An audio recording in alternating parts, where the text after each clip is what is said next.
we've seen, as well as the work of the January 6th committee, it has sort of, as well as the actions by the DOJ, it has sort of begun to crystallize in a way that makes it very clear what is happening. And we have to hope that the courts follow through and that justice is done. And Ryan, in the trial evidence, I mean, they have these messages we referred to that really show, A, a lot of violent talk leading up to it, civil war, et cetera, and then B, a fairly, in-touch operational mode. I mean, I can't imagine before cell phones that you would usually have this level of real-time coordination. How does that strengthen prosecutors' hands, even with, for example, some juror who says, well, was it an out-of-control riot?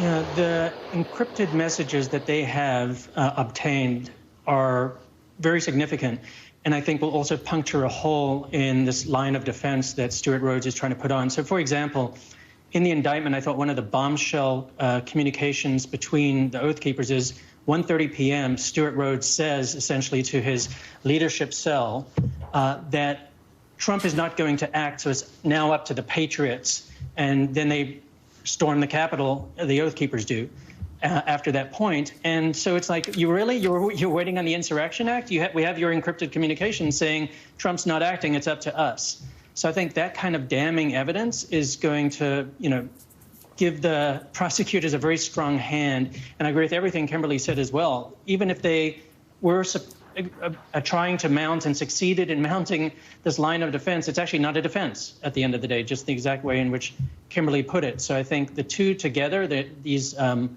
communications that we have, real-time communications with a defense that's not actually a defense, I think the writing's on the wall, but we'll have to see how the trial plays.